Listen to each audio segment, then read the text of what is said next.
रघु, रघु। हाँ? अरे तू? हाँ मैं। पर तुम यहाँ क्या कर रहे हो? मैं तो इन पेड़ों की छांव में ना तुम्हें याद कर रहा हूँ। कभी कभी तो मुझे लगता है कि तुम मुझसे प्यार ही नहीं करते हो। ऐसा क्यों? रघु, जिस तरह से तुम्हारे हालात है ना, इस टूटी खाट की तरह ना रघु, कहीं मेरा दिल भी ना टूट जाए। मैं तुम्हारा दिल कैसे तोड़ सकता हूँ? उसमें तो मैं खुद ही बसता हूँ। हाँ, तभी तो पापा कहते हैं कि तुम सिर्फ एक गुंडे हो, तुम मारपीट करना नहीं छोड़ सकते। तुम तो सिर्फ मारपीट, लड़ाई झगड़ा यही सब करते हो, और इसी वजह से पापा तुम्हें पसंद नहीं करते। अगर लोगों ने मुझे एक नाम दे दिया, गुंडा, तो इसका मतलब मेरी मोहब्बत झूठी हो गई। तुमसे किया हुआ हर वादा बेईमानी हो गया। तुम्हारा बहुत हो गया रघु, मुझे वैसे भी बहुत लेट हो गया, मैं चलती हूँ। अरे रुक तो, वो कल कविता नहीं सुना रहे थे, वो पूरी नहीं सुनोगी? मुझे कोई कविता नहीं सुननी। अरे रुक तो, अरे सुन सुन।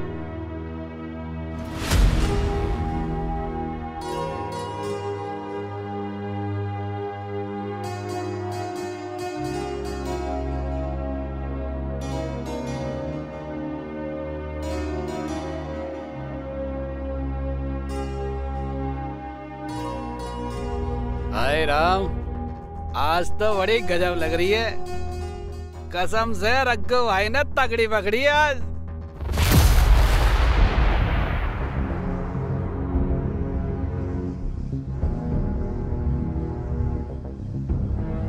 रघु भाई अकेले अकेले, हमें भी मौका दो कभी।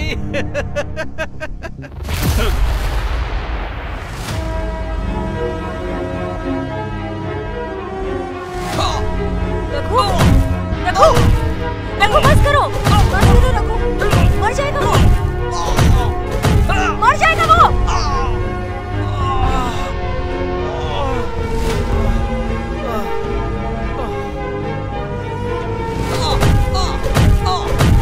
बस करो रघु, ये क्या कर रहे हो?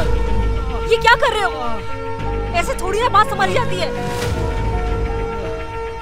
ये तेरे बारे में गंदा बोल रहा है और तू मुझे रोक रही है, हाँ? इसी बात का तो डर था रघु, तुम खुद पर काबू नहीं रख पाते। हर बात में लात घूसा, हर बात में मारपीट, इसीलिए पापा ने मना किया था।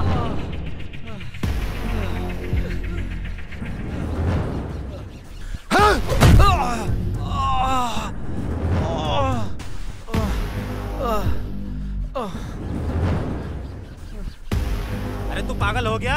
रघु के चक्कर में पड़ गया? जान से मार देगा तुझे, जान से। रघु तो है ही गुंडा, और तेरी खाल निकाल के फुस भर देगा वो। ओ भाई साहब उठाओ, चलो। अरे इसकी तो नाक में से भी खून निकल रहा है, इसको अस्पताल लेकर चलो जल्दी। तू साले हमें और मरवाएगा। पूरा गांव जानता है रघु कैसा है, और तू उसी आदमी के चक्कर में पड़ गया।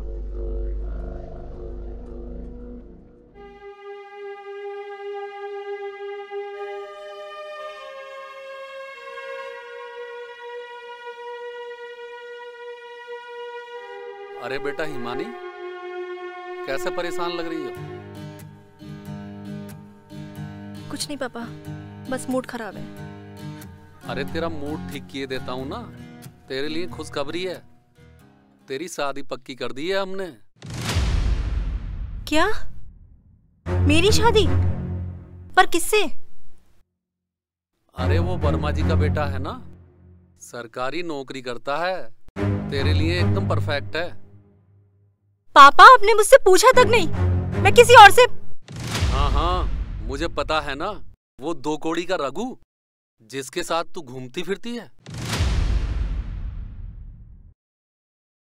मैं पागल नहीं हूँ पापा, मैं उससे प्यार करती हूँ।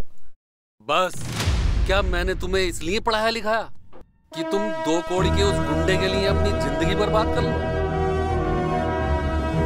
मैं ऐसा होने नहीं दूंगा। वही होगा जो मैं चाहूंगा।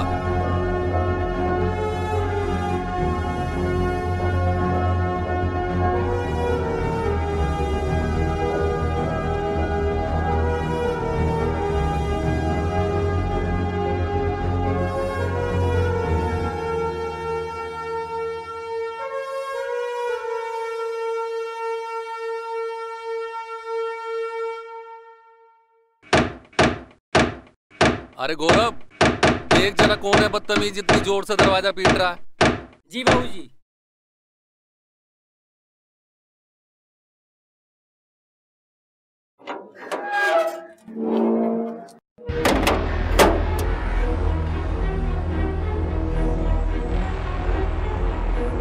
रघु, कहाँ गुस्सा चला रहा है तू?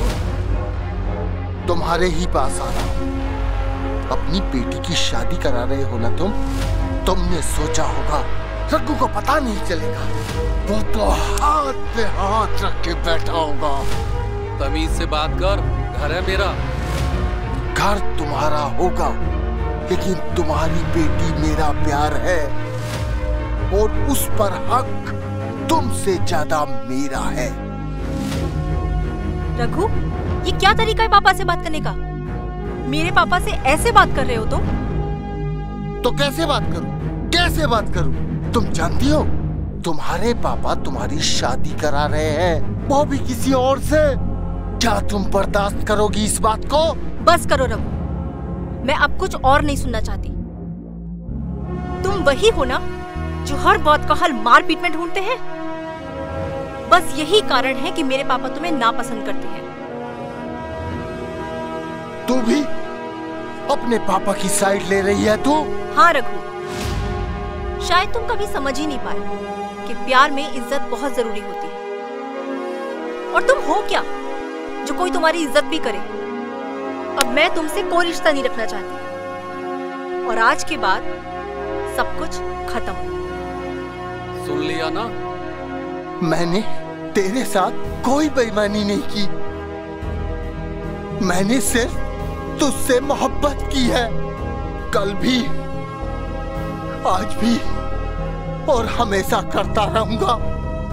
जाना चाहती है ना? जा, चली जा। रघु, रघु की मोहब्बत को उसके दिल से नहीं छीन सकती, नहीं छीन सकती तू।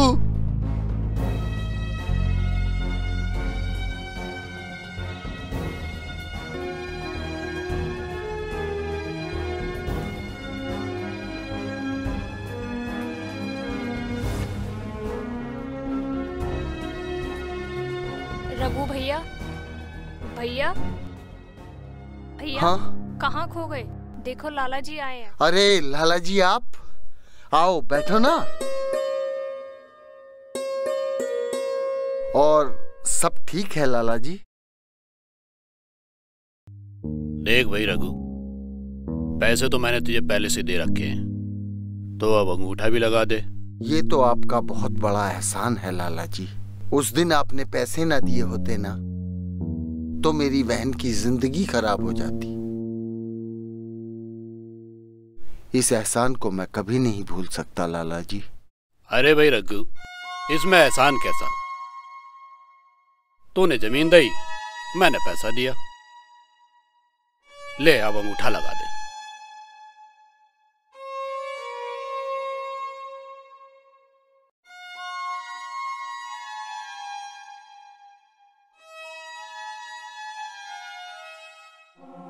लो लाला जी। ठीक है रघु, मैं चलता हूं। ठीक है लाला जी।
अरे हिमानी, जरा सुनो तो, तुमसे एक जरूरी बात करनी है।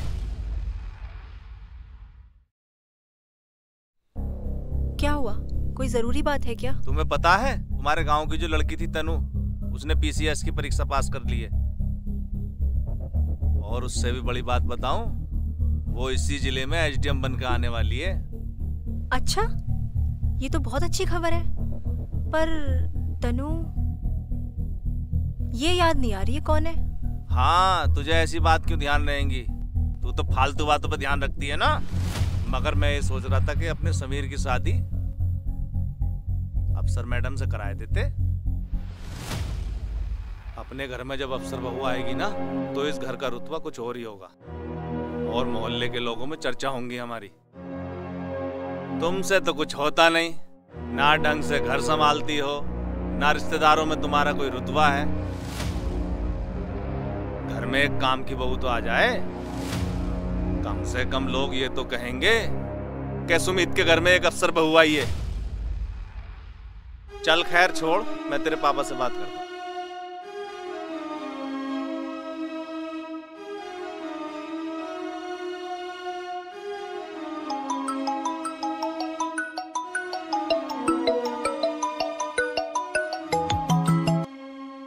हेलो।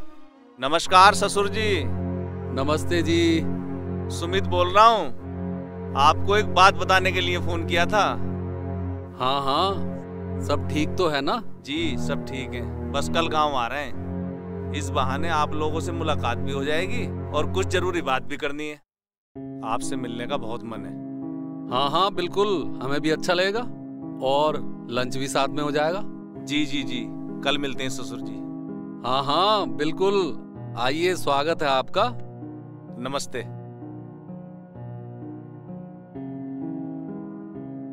और तू एक काम कर, तैयारी कर, कल घर चलते हैं तेरे।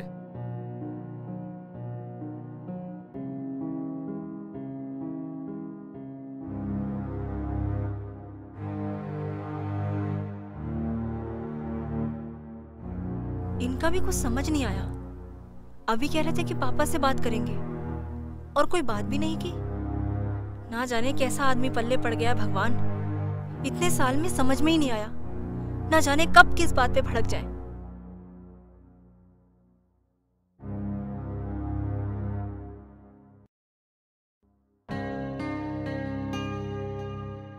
ससुर जी नमस्ते। नमस्ते भाई, नमस्ते बेटा, नमस्ते। नमस्ते। अरे बस बेटा बस, कोई बात नहीं, कोई बात। बेटा बैठो। नमस्ते पापा। और बेटा ठीक है? हाँ जी। अरे गौरव, अरे पानी लिया? और बताओ, सब ठीक है? बस बढ़िया सब। घर परिवार कारोबार ठीक चल रहा है? सब ठीक चल रहा है। और बेटा ठीक है तू? गौरव चाय बना ला और एक काम कर, बढ़िया नाश्ता लिए ये। और बताओ बेटा। बात हुई थी ना आपसे कल फोन पे? हाँ हाँ। वो जो तनु है, सुना है एसडीएम बन गई। ये है ना सुमेर, इसके रिश्ते की बात चलाओ। अरे बेटा आप लोग आए, यही बहुत खुशी की बात है। और रिश्ते विश्ते तो सब ऊपर वाले के हाथ में है। और बेटा हिमानी।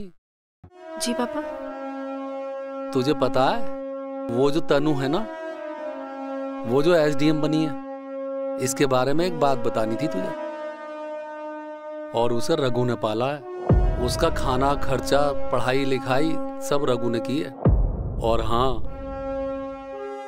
एक बात और, शायद मैं ही गलत था और वो रघु ठीक है। हो सके तो मुझे माफ कर देना।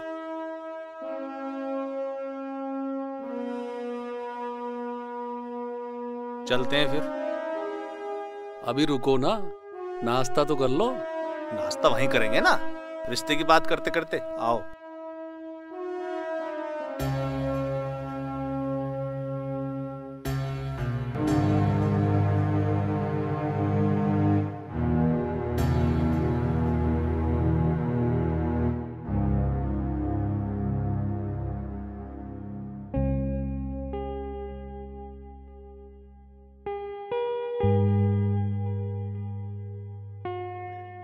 तन्नू,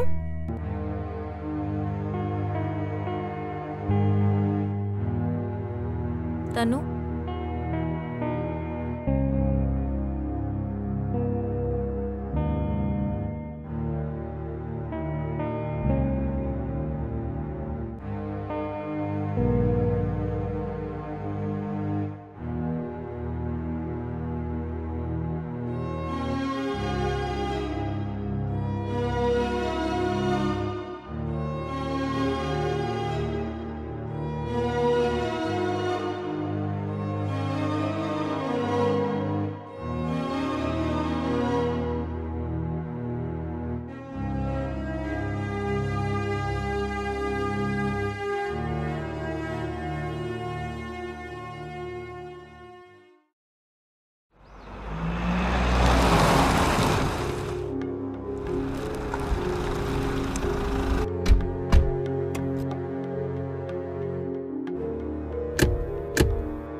मैम सुनिए तो जरा।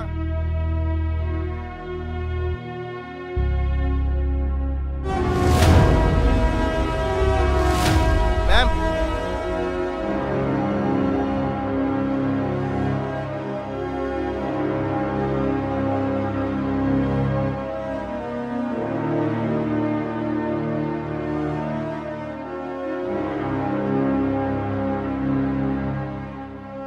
तनु, ये तो वही ड्रेस है ना जिसे पहनकर तूने अपनी उड़ान का सफर शुरू किया था?